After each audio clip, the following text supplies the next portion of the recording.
디폴트 딕셔너리에 대한 강의를 시작하겠습니다.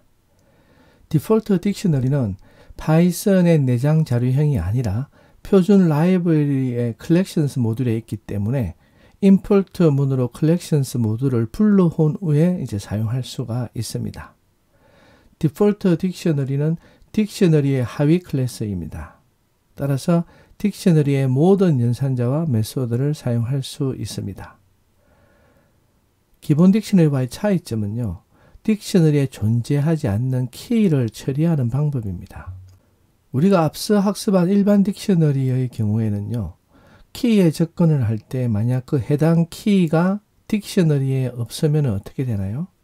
키 에러 오류가 납니다. 하지만 디폴트 딕셔너리를 사용하면 오류 없이 어떤 기본 값을 주고 자동으로 키에 그 값을 추가할 수가 있습니다. 여기 화면에 이제 설명이 나와 있듯이요. 특정한 K라는 이제 키에 이제 접근을 하려고 하는데 만약에 이 K라는 키가 딕셔너리에 존재하지 않다면요. 이 K를 키로 하고요. 그리고는 우리가 기본 값을 지정한 그 V라는 것을 가지고 새로운 객체를 만들 수가 있습니다. 그리고 여기서 말하는 기본 값이라는요. 문자열이나 정수, 리스트, 집합, 그리고 그 외에 함수를 사용해서 기본 값을 생성을 할 수가 있습니다. 그 부분이 바로 디폴트 팩토리로 전달되는데요. 이 모든 것은 이제 예를 통해서 간단히 한번 보겠습니다. 먼저 디폴트 딕셔너리와 일반 딕셔너리 차이를 보기 위해서 여기 일반 딕셔너리 하나를 만들었습니다. 화면의 코드를 보시면 먼저 빈 딕셔너리를 만들어서 변수 D에다가 할당을 했습니다. 그래서 이 변수 D가 가지고 있는 딕셔너리는 현재 아무것도 없습니다. 근데 여기에서 이제 키가 네임인 객체를 추출을 했어요. 거기에 있는 매핑 값을 X에다가 이제 할당을 했죠. 이렇게 하는 코드를 이제 실행을 해보니까 이렇게 키 에러가 났습니다. 그 키 에러의 핵심은 name이라는 키를 가지고 있는 값이 딕셔너리에는 없다. 이렇게 나오죠. 이처럼요, 일반 딕셔너리의 경우에는 딕셔너리가 담고 있는 객체 중에서 키가 존재하지 않으면 이렇게 키 에러를 발생시킵니다. 근데 디폴트 딕셔너리에서는 이런 문제를 해결을 할 수가 있습니다. 먼저 이제 collections 모듈에서 디폴트 딕셔너리를 불러와야 하기 때문에 from collections import default dictionary를 했죠. 그리고 나서 첫 번째 이제 변수 dd1에는 디폴트 딕셔너리를 해서 여기에 이제 디폴트 팩토리로 사용할 함수로 str 형 변환자를 이제 가지고 왔습니다. 이것이 이제 의미하는 바는 만약에 키가 존재하지 않으면 오류를 내지 않고요. 기본 매핑 값으로 빈 문자열을 이제 넣게 되는 이제 그런 것을 이제 하게 됩니다. 두 번째 dd2에는 이제 디폴트 딕셔너리의 이제 값으로 뭘 했냐면 int를 했죠. 그래서 이제 정수의 이제 초기 값인 정수 0을 이제 기본 매핑 값으로 설정을 하게 됩니다. 그러면 이제 이렇게 해서 한번 볼까요? 우리 이제 왼쪽에 있는 첫 번째 코드는 dd1에다가 키가 name인 이제 객체의 매핑 값을 x에다가 이렇게 할당을 하려고 시도를 했습니다. 이렇게 해서 이제 시도를 하니까 그 결과는 이제 아무것도 없죠. 오류가 나지 않았죠. 왜냐하면 키가 존재하지 않는데도 오류가 나지 않았습니다. 그리고 나서 x가 어떤 값을 받았는지 한번 볼까요? x가 이제 받은 값을 확인하기 위해서 이제 보니까 여기에는 빈 문자열이 나왔습니다. 왜냐하면 디폴트 딕셔너리 dd1은 값이 키가 존재하지 않을 때 매핑 값을 빈 문자열로 해라 라고 이렇게 얘기를 했습니다. 그러면 dd1에 이제 들어있는 값들이 무엇인지 한번 확인을 해 보겠습니다. 이렇게 dd1이 뭔지 보니까 디폴트 딕셔너리라 하고 그것에 이제 디폴트 팩토리로는 문자열 스트링이고요. 여기에는 첫 번째 객체가 하나 추가되었죠. 키가 name이고 값이 빈 문자열인 객체가 하나 추가가 되었습니다. 따라서 이렇게 키가 존재하지 않아도 오류를 내지 않고 대신에 그 이제 설정한 키를 새로운 이제 객체의 키 값으로 하고 기본 값인 빈 문자열을 추가해주는 이런 역할을 합니다. 간단하죠? 우측에 있는 예를 보면 이제 DD2입니다. DD2는 뭡니까? 디폴트 팩토리가 정수죠. 정수고 이게 기본값이 이제 정수 0으로 시작하는 것입니다. 지금 DD2에는 아무런 이제 값을 담고 있지 않습니다. 그런데 여기에 키가 name인 객체를 이제 찾았어요. 여기에 매핑 값을 y에다 할당을 이제 하려고 합니다. 일반 이제 딕셔너리 같으면 마찬가지로 에러가 났겠지만 여기서는 어떻게 되나요? 이렇게 에러가 나지 않습니다. 그리고 이제 y가 받은 값이 무엇이냐고 보면은 여기에 이제 확인을 해보면 0이라 나오죠. DD1의 경우는 이제 문자열을 이제 기본값으로 했고요. 그렇기 때문에 빈 문자열이 나왔고, DD2의 경우는 이제 정수 0을 이제 기본 매핑 값으로 했기 때문에 이렇게 0이 나왔습니다.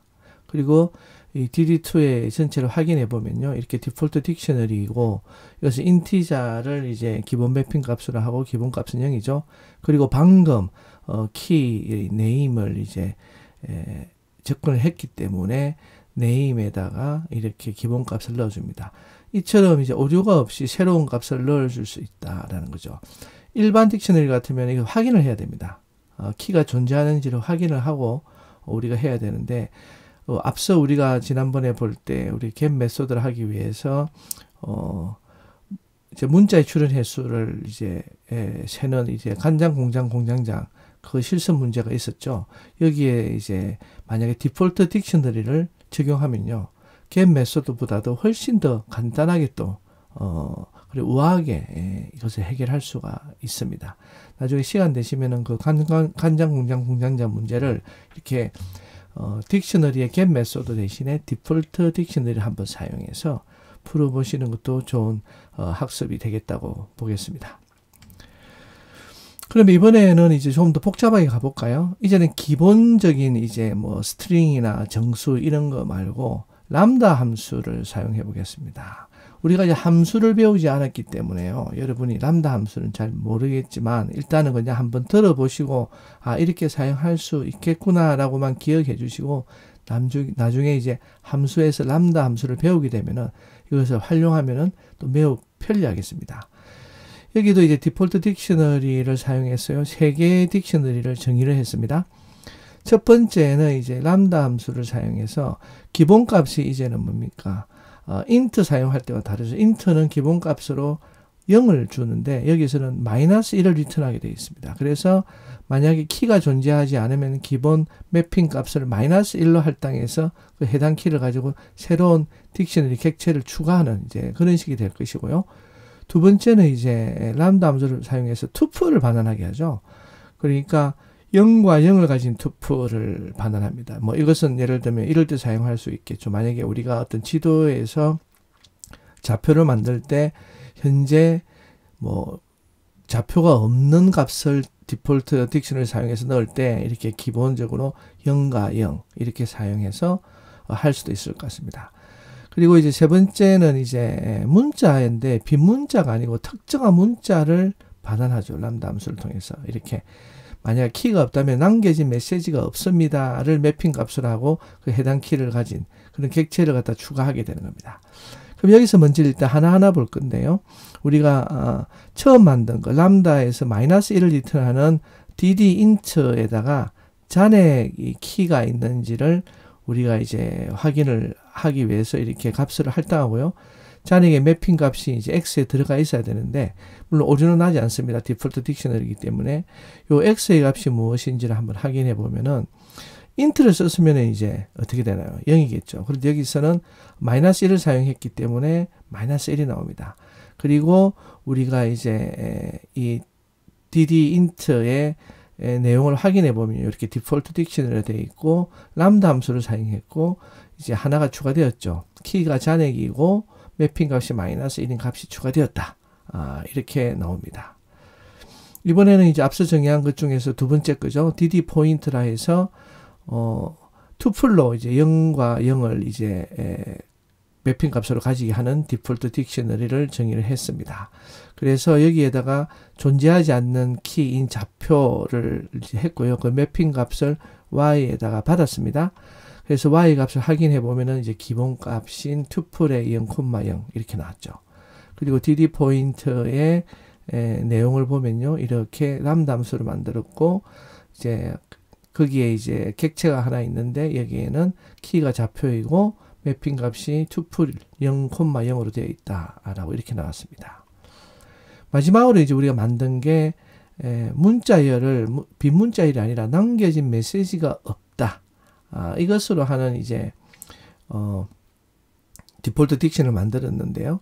여기서도 이제 존재하지 않는 키인 메시지의 매핑 값을 G에다가 할당을 했습니다. 일단은 마찬가지로 여기도 오류가 안 나죠. 존재하지 않지만. 그리고 이걸 추가했을 겁니다. G의 매핑 값을 어떻게 확인해 보면은 이렇게 문자열인 남겨진 메시지가 없습니다. 라고 나오고요. 이 딕셔너리 안에는 이렇게 객체가 하나 추가된 것을 확인할 수가 있습니다. 키가 메시지이고 매핑 값이 남겨진 메시지가 없습니다. 이런 식으로 해서 이제 우리가 디폴트 딕셔너리를 활용을 할 수가 있겠는데요. 좀 더 이제 구체적인 내용으로 우리가 한번 가서 보도록 하겠습니다. 이제 비교를 하기 위해서요. 여기서는 일단 먼저 위에 있는 코드에서는 빈 딕셔너리, 일반 딕셔너리를 만들었습니다. 일반 딕셔너리를 만들고요.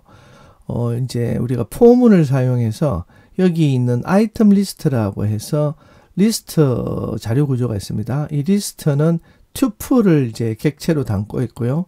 요 투풀은 또 문자일 2개를 가지고 있는데 과일, 블루베리 이런 식으로 해서 2개를 가지고 있는 그런 이제 우리가 딕셔너리를 만들었습니다. 그리고는 여기에 이제 우리가 set default를 썼어요. K의 값이 무엇이 나오냐면은 아이템 리스트에서 2개의 값이 나오기 때문에 이렇게 과일이라든지 악기 이렇게 나옵니다. 특히 투풀에 있는 첫 번째가 이제 뭐가 되냐 하면은 키가 되겠죠. 이렇게 해서 이제 한번 해보면요. 우리가 이렇게 새로운 딕셔너리를 만들었는데요. 여기 보면은 과일이 키이고 그 다음에는 과일에 관련된 것들 블루베리와 사과가 이렇게 리스트로 매핑 값으로 나왔고요. 그 다음에는 이제 키가 이제 악기이고 그리고 악기 종류가 이렇게 구분되어서 나왔습니다. 나중에 포문을 좀 학습을 하게 되면은 이런 이제 문법을 좀 쉽게 이해하실 수가 있을 겁니다. 이번에는 이제 디폴트 딕셔너리를 사용했죠. 디폴트 딕셔너리의 이제 기본 값으로 이제 리스트, 빈 리스트를 사용해서 dd에다가 이렇게 할당을 했습니다. 그리고 나서 이제 이 함수를 포문으로 사용해서 이렇게 해봤는데요. 같은 이제 결과가 나옵니다. 같은 결과가 나오는데 위에 일반 딕셔너리를 사용했던 코드보다는 좀 훨씬 더 간결하죠. 왜냐하면은 키가 처음에는 존재하지 않습니다.